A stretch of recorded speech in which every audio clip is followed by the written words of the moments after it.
Hi, it's Hal Taussig, and here we are in our fourth session of St. Martin's Lenten Bible Study on race, ethnicity, and the New Testament. We're in our last one then, um, and we're, of course, under very funny circumstances or odd circumstances. That is, here I am in my house talking to you, and uh, during this Lenten series, we've been kind of all over the place. Uh, Last week, we had a podcast. You didn't see me, but you heard me. And the first three sessions, and then the first two sessions, we were at church. Um, and in the meantime, we have um, the coronavirus, and our lives are very different, aren't they? I miss you all. It's fun to think of us together in this way, and I'm glad for our learnings. And I'm sorry for all of the sadness and loss in our lives and in our world. The first three sessions that we've done together in various circumstances have been based on this extraordinary work of a New Testament scholar named Vincent Wimbush. We have had really wonderful interactive study of his approach to Bible study. And it basically is uh, foregrounding the amazing work of the last 3.5 centuries by African American people who've studied the Bible. We have made a lot of progress in seeing how much that offers all of us across all kinds of boundaries. And I frankly hope that we as a parish get a chance to continue um, this study of Vincent Wimbush for some time. It looks like this has quite a bit of promise for us in our regular Bible study. This is not some kind of special attention to race relations, I think, in Wimbush's work, but it has shown us already what powerful new meanings and renewed meanings we can have in our Bible study when we consult very thoroughly how many different African Americans have studied the Bible in ways that are not a part of the European and North American white biblical studies landscape. So, and as we were planning this, and as one of our clergy who has been staffing this, Reverend Ann Thatcher, and I planned out this study for 4 weeks during Lent. We decided that we would do Wimbush for 3 weeks, and then the last study would be another kind of study of race, ethnicity, and New Testament. And that would be for us to look back at the first 2 centuries and see what race and ethnicity meant in general in the Mediterranean world where the New Testament people were coming into being, and to see what meanings there are about race and ethnicity in the New Testament itself. So here we are. We're about ready to do that. Um, I don't know about you, but for me, this is a very hearty and difficult saying goodbye to um, the work of Vincent Wimbush for at least now. And now we will just be talking about ancient history. and race and ethnicity. Maybe we'll get some contemporary meaning out of it as well. So here we go. The first thing that I'd like us to talk about is the word race in the New Testament. And the first thing I want you to know is in translations, by and large, the word race is almost never used in the New Testament. For American situations, that may seem quite odd, that one could talk about the world without race. But by and large, I guess I want to say to you that the more I've thought about this particular question, it's true. It's not just a happenstance of the Greek word or something like that. It is that the concept of race more or less doesn't exist in the New Testament. There are in some translations of the New Testament, translations in English, there are some very faint uses of the English word race. But it doesn't mean what our 21st century world mean by race, especially in the American situation. It's as if, really, all of the peoples in the Mediterranean basin that feature in the New Testament, it's as if they would scratch their heads when they see us using such a word. In the few times that the translated word, race, is used in the New Testament, it seems basically to mean a people. So there is some translated words in which they say, and my race. And what's very clear from the way that word is used, that is not meaning, and my skin color. So one of the things that is happening as we look at this is that it's more or less improper to use the word race in relationship to the New Testament.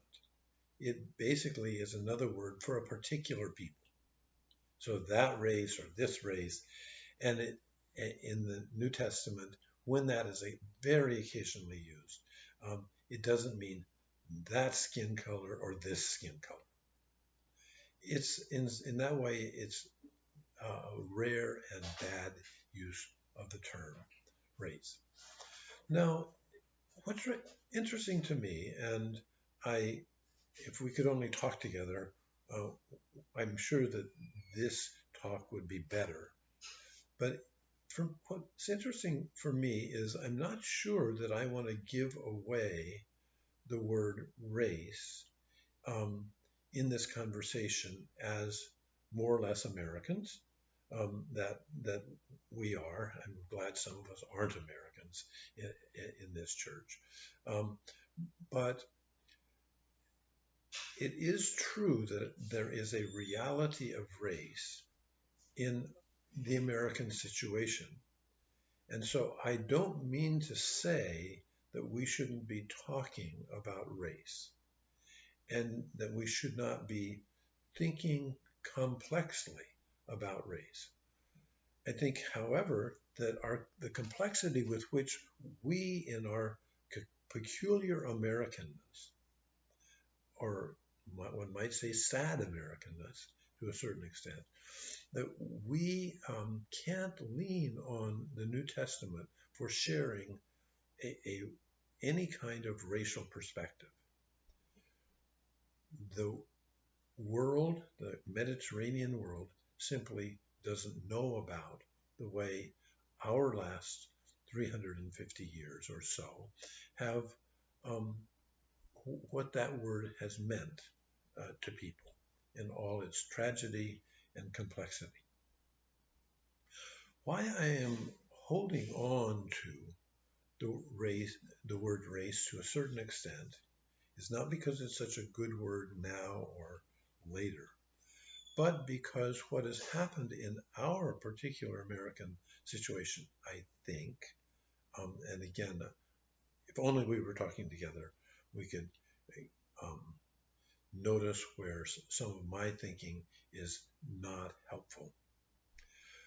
But it is true that in our culture, in our cultures, it is important to think and to notice how people of color have been forced to claim the word race in some meaningful ways for them. It's not at all clear to me that dominant white people can use the word race with much meaning, because for everyone the word race is so tinged with hate and difficulties that it's problematic. But what I don't want to miss is that in the middle of all the hate, violence, and loss in America around race,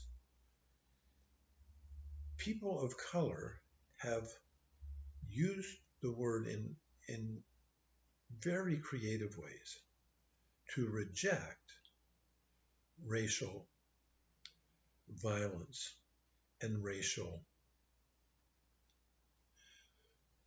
hate. Not just to it, but not just to reject it or claim it, but to own the fact that the American situation of race has so much loss and pain in it that people of color have been able to or had to use race to reclaim what meaning making happens for people of color. And again, the word people of color, I think, is somewhat odd in the way different Americans use it, but I use it here to recognize the reality and creativity of a whole set of non-white people as they come to terms with the American situation. Okay, maybe that last little approach has limited meaning. If I stick straight with the New Testament, I think that the main thing I've already said, and that is race is simply not a concept for that ancient set of peoples. So this is not, however, the end of thinking about the New Testament in its historical meanings, because there is another word that actually we have used in our study this Lent, and that's ethnicity. Ethnicity is much more creative or creative leaning in the way it is used in America, and it's a big time word with perhaps some different meanings in the New Testament. The word ethnicity, the word ethnicity is very powerful in the New Testament on all kinds of ways as the meaning of Jesus and the meaning of the Christ people come into reality in the first 2 centuries. Actually, the Greek word, which the New Testament is written in, the Greek word that I'm referring to is ethne. So the Greek word, in other words, the English speaking has borrowed or taken over a Greek word, ethne. The word ethne means the peoples, all different kinds of peoples that exist in the Mediterranean basin. Sometimes the word ethne is used to mean tribal peoples. Sometimes it's used to mean national peoples, because of course now and in the past the Mediterranean has had all kinds of nations and all kinds of tribal peoples in it, with lots of interesting differences and overlapping relations with one another. So the interesting thing about the New Testament's time is that this word ethne or ethnicity or ethnicities took a turn for the worse, one might say. That is, because during those 200 years, all of the wonderful different tribal peoples and different national peoples that existed in the Mediterranean, all of them got conquered. And so in many ways, the nations and the tribes disappeared. It's not as if there was these people didn't exist, or it's sort of that the people didn't exist. Rome took over everybody's territory and tried to say what you used to be as a nation, or what you used to be as a tribe, no longer matters. Or in fact, what Rome tried to do as it took over the entire Mediterranean basin, it tried to make the reality and the meaning of being a tribal person or a nation that one was for hundreds of years, try to make that disappear. Rome did that often through violence and ignorance and propaganda. So, on the other hand, as Rome tried to do that, many people tried, nevertheless, to keep their ethnic identity. So here we need to remember how in America, often a whole bunch of people's identities people have tried to eliminate ethnic identities. And so in this regard, the New Testament and our time have a lot in common. So the ethnicities that sort of still existed were identities that people were trying to hold on to, or the other use of the word ethne was often referred to the many different nations and tribes which used to exist and were still trying to exist. So, for instance, in the New Testament uses that word fairly often, and what it means there is it refers to the reality that Rome is trying to make disappear. So, especially, for instance, in the letters of Paul, you will see Paul referring to the ethne, and that's probably not best translated ethnicities, but rather the peoples, all of the different peoples, or maybe the nations, or maybe the nations and tribes. This is why the word ethne And the idea about the nations in the New Testament can help us perhaps now and then think about the American complexity of race and ethnicity. And we'll be able to talk a little bit about that, I think. The other word now that I need to bring into play in these matters is the word Israel. And let's just remember what Israel was in the Mediterranean while the New Testament was being written and while Rome was in control of everything. Israel was one of those nations, or at least that's what all those other nations thought of Israel. Israel was simply one of the many nations in the Mediterranean basin which Rome, as an empire, had captured and destroyed as a reality, at least governmentally.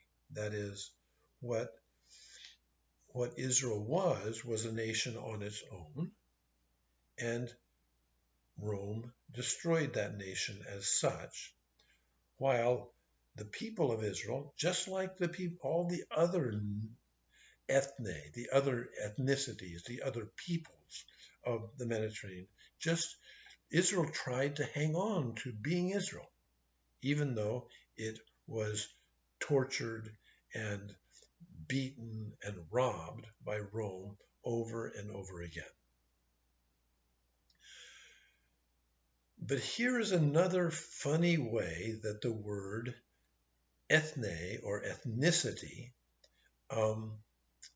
is used in the New Testament. It's used as if, no, that's not quite the right way for me to put it, but I'm going to say it anyway and say it then something different. It's as if Israel still is a people. One might want to say Israel was still a people. Israel now still is a people, as religiously and nationally. But when the people of Israel, in the time of the first 2 centuries, when the New Testament is beginning to come into existence, when Israel uses the term ethne in Greek, because that's what the people of Greek are writing by and large at that time, just an aside, Hebrew was more or less a dead language at that time, just like Latin was and is now. But anyway, so when the people of Israel use the word ethne, meaning nation or peoples, what it means is everybody but us. So Israel thinks of itself as the people of God. And everybody else have actually the status of the nations or the other peoples. The interesting thing, of course, is that the New Testament, various New Testament writers, and again, there was no such thing as New Testament at this time. There were just a bunch of different books being written by the Jesus people and the Christ people of different sorts. But when the Christ people or the Jesus people of those first 2 centuries, when they use the word the peoples, the ethne, basically there's an assumption that the Christ people and the Jesus people are mainly identified as Israel. This, of course, is a little bit funny in that time, in that one of the things that the Christ people do is they think of themselves still as belonging to Israel or being Israel, even though the nationality of Israel has been destroyed by Rome. But the Christ people or the Jesus people, however we want to call them, they still think that whoever they are belongs to Israel or is Israel. In other words, there has not been a separation between all the people that belong to Israel, but now Israel is no longer a nation. But the people who are trying to stay Israel without being a political nation. That's what the Christ people, the Jesus people of the first 2 centuries think they are. They're a part of that. And so the New Testament's use, by and large, of ethnicities, is something different than Israel that we're a part of. But then actually that gets complicated, and you'll see this in the various ways that ethne is used in the various writings that became a part of the New Testament later. And there, it's what a bunch of, probably not all of, the Jesus groups, the different Jesus groups who are writing different things. They're kind of together and they're kind of not. So the Jesus and Christ people's writings want to say that the peoples, the nations, the ethne, they all now belong to Israel's God. That Israel's God welcomes all of the ethne. So that, for instance, Paul writes, "We are neither Jew nor Greek, slave nor free, male nor female. We are all one in Christ." Notice Paul doesn't say in Christianity, because Christianity doesn't exist at that point. But so you see the funny complexity that is beginning to happen in the Israel that the Jesus and Christ people think they're a part of. So the basic proposal that is that in Jesus, who of course belonged to the people of Israel, was not a Christian, that in the life and teachings of Jesus, the various writings of the Jesus and Christ people are saying we want to think of ourselves as belonging to Israel's God, and therefore in many ways belonging to whatever it means to be Israel. And we want all of the ethnicities to do that as well. So that you'll find things said in the New Testament writings like, all of us are one in Christ. And they probably mean, here is some teacher like I can imagine, but I've learned this from all the other flawed teachers in our church and in our reality. So the reality is a kind of reality we don't know in the New Testament and in those writings, because we are Christians and they weren't. So what the ethne mean, what the nations, what the peoples of the Mediterranean mean for the Christ and Jesus people,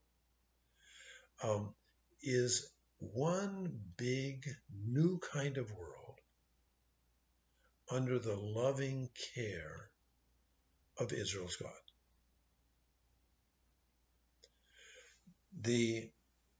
Since the word Christian is only used 2 or 3 times in the whole New Testament, we need to notice that the way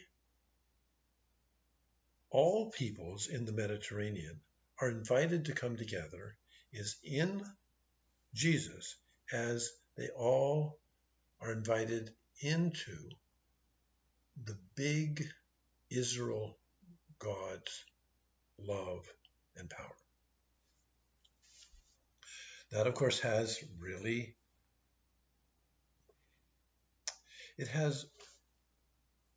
a bunch of irony and complexity to it for us who are Christians. And we're still working that out, aren't we, between the relationship between contemporary Jews and contemporary Christians.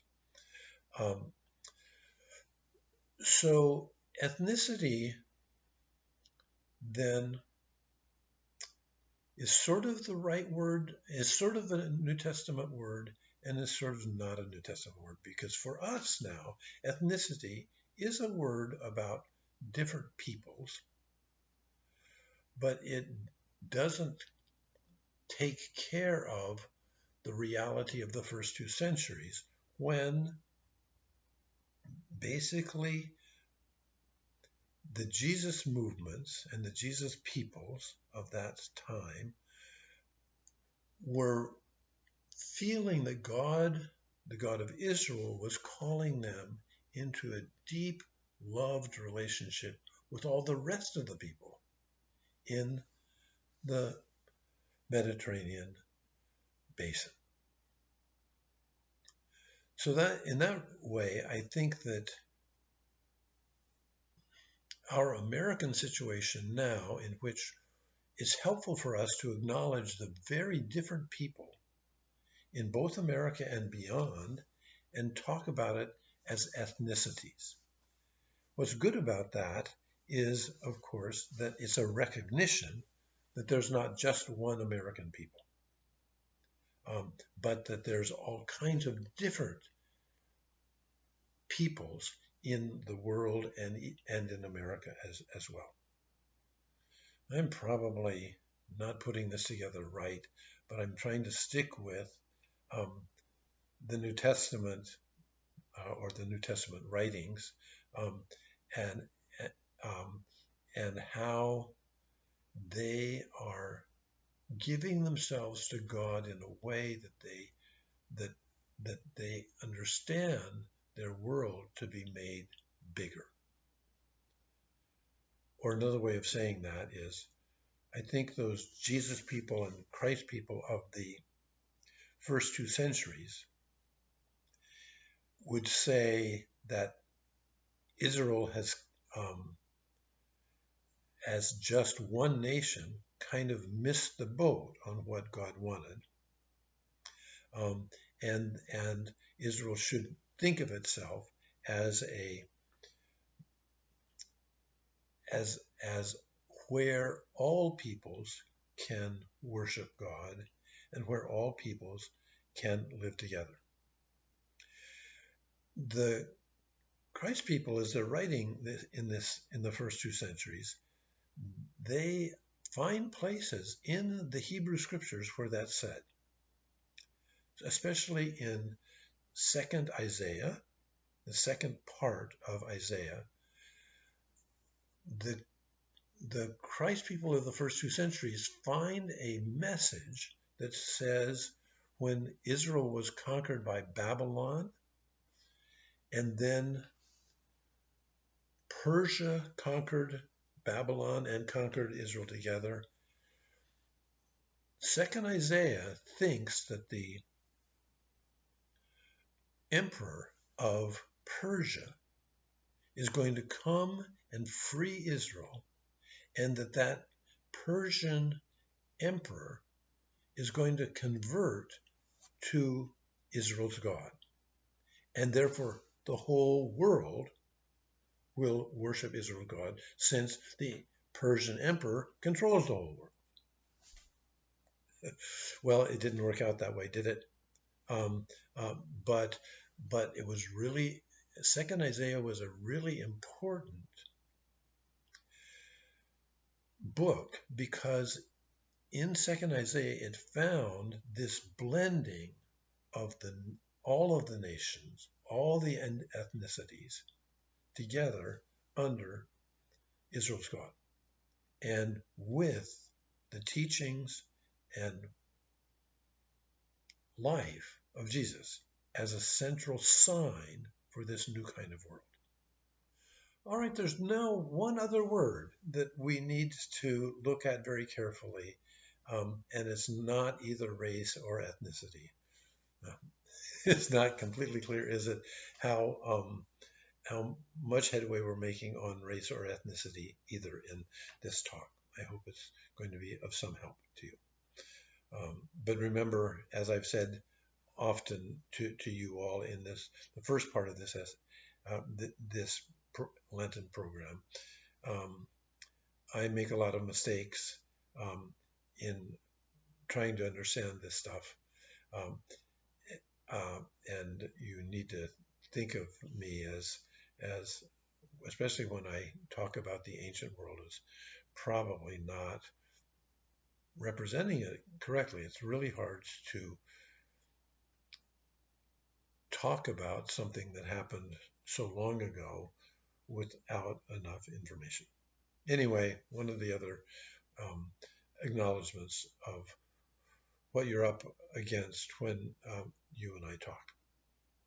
The next word that I want to talk about is a word that's also used just a little bit in the New Testament, but I think has a big meaning. That's the word barbarian, or in Greek, barbaros, or barbaroi, depending whether it's plural or singular. Barbarian. Well, we'll get back to something. I need to make sure that I remember for us to talk about Galatians in that regard. But barbarian is more or less a word that the Roman rulers made up for the ethne, for all the other people. So basically, Romans' pitch was, if you're not Roman, you're nobody. Well, that's not exactly their pitch.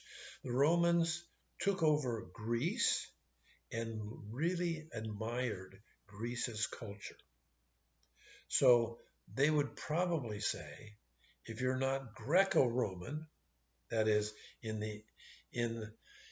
the culture that we took over, the Greek culture that we took over partly as we began to run the Mediterranean world, you're either, if you count it all as a person, you count only as a Greek or Roman. Basically, the word barbarian means, in so many documents and in the way it was used by the Romans, the word barbarian means part human, not completely human. We kind of know how to use that word, right? Barbarian often means not really fully human. It's a slur word. Barbarian is a manufactured word by the Romans to put all other peoples down.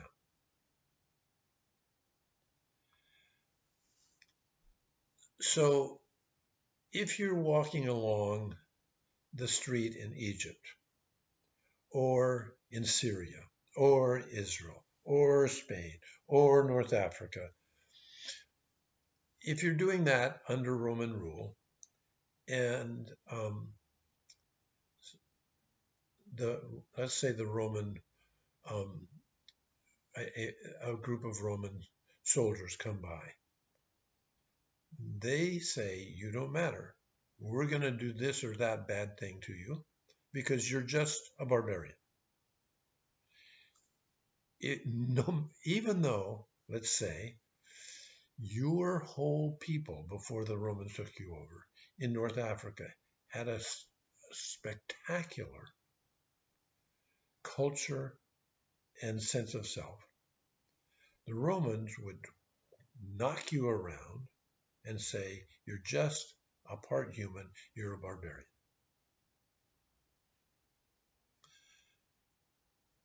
So they weren't aiming at any particular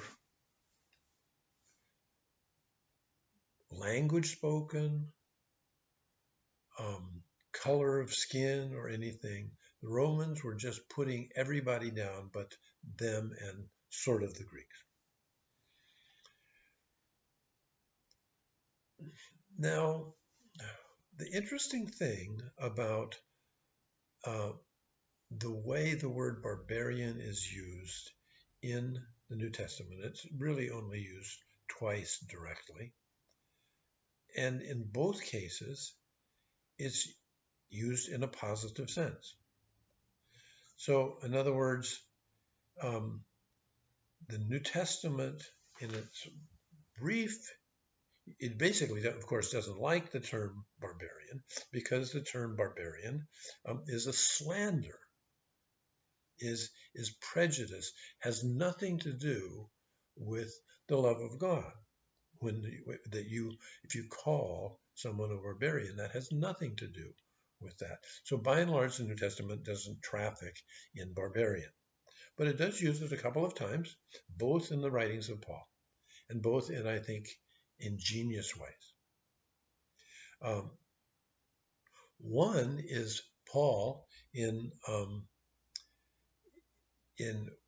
one of his letters. He basically says that I am indebted as much to the barbarians as I am to the Greeks. So the Greeks are the hotshots, the ones that even in some ways are supposed to know more than the Romans. And the barbarians are the half-humans. But Paul says, whoever I am is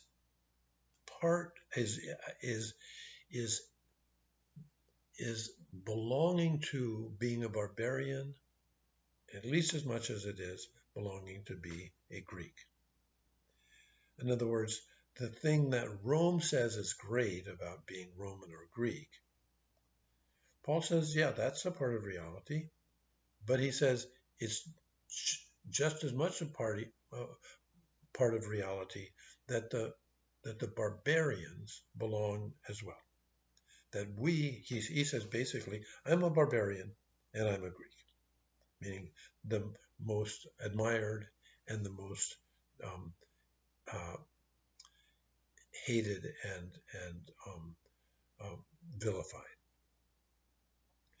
The other thing that where Paul uses the word barbarian is in a long list of things, very similar. It's not exactly the same, but he tends, or his followers tend to use this in this way. When he will go, as I said before, he'll say, neither Jew nor Greek, neither Judean nor Greek, nor male nor female, nor slave nor free. We're not any of those. We are all one in Christ. And in one of those other lists, he says, more or less the same. He says, we're barbarian and Greek. So there, Paul means that in a mocking way of the way barbarian is really used. And actually, even after the New Testament writings have been written, even into the 2nd and 3rd century, most Christ people, or as in the 3rd century, Christians,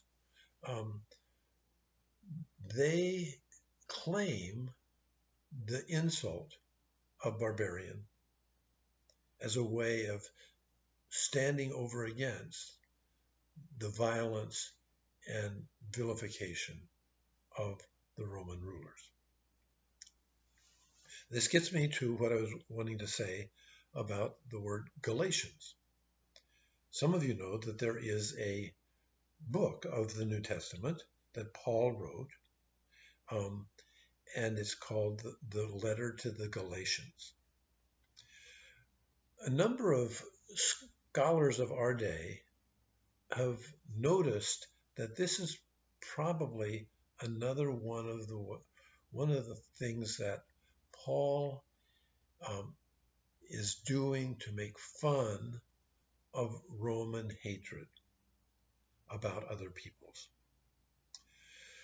Galatia is an ill-defined place in Asia Minor during that time, and is a place that Paul went to.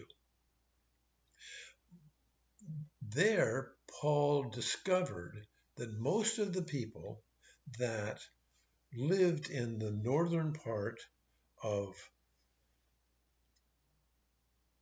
Asia Minor were people from the north that had come down into what was near Greece, but not in Greece.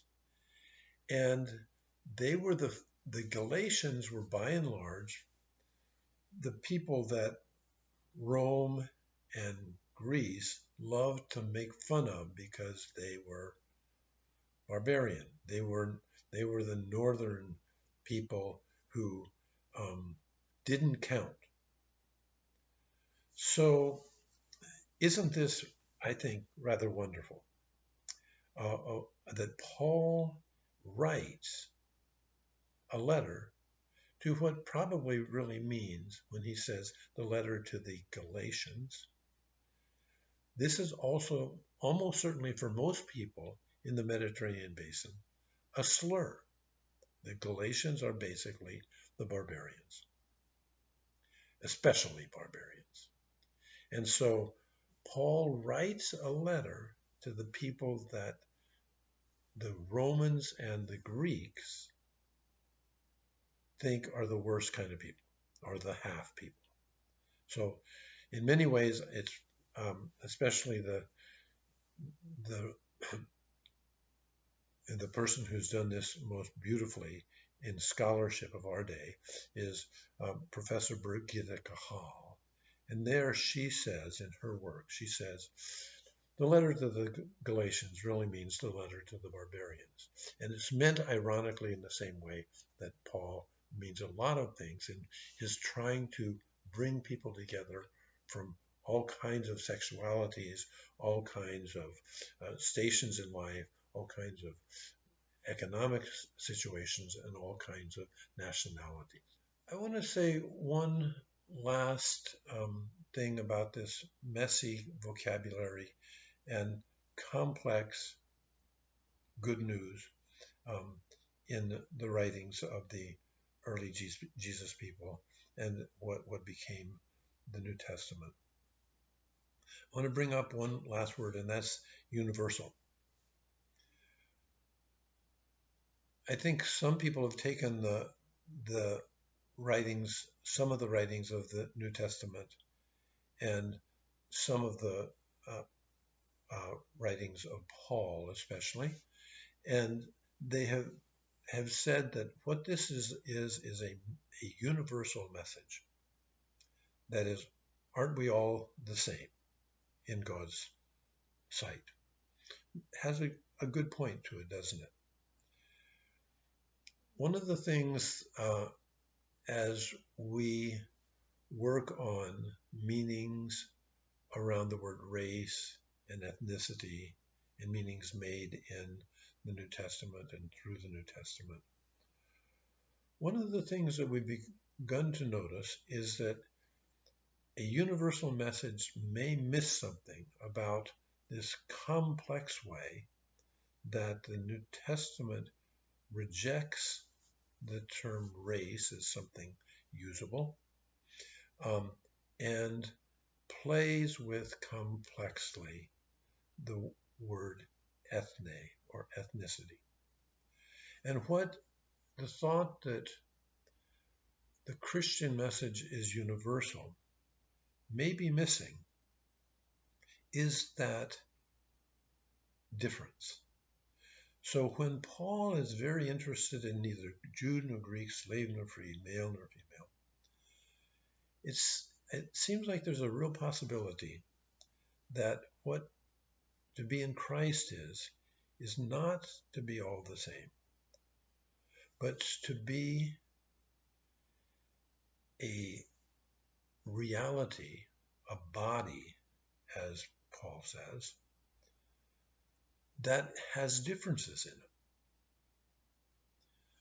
So I think one could misunderstand the way I've laid out the meaning of ethne and the way there's a deep embrace of the early Christ and Jesus people for all different kinds of people, if we said that was a universal message.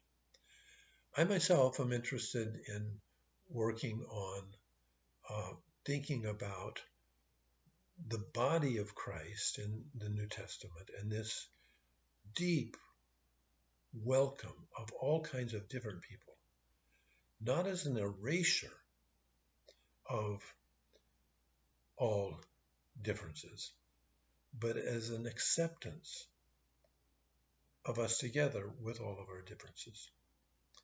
I hope that you haven't been too bored by this talk, and I hope I haven't made too many mistakes.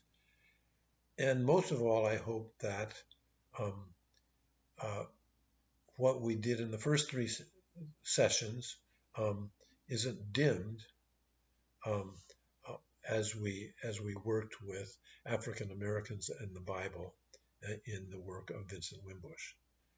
Here's to us returning to that work and to continuing this conversation about the historical meanings of ethnicity and race in. Thanks for listening and watching these final 2 sessions of Race, Ethnicity, and the New Testament with the Reverend Hal Taussig.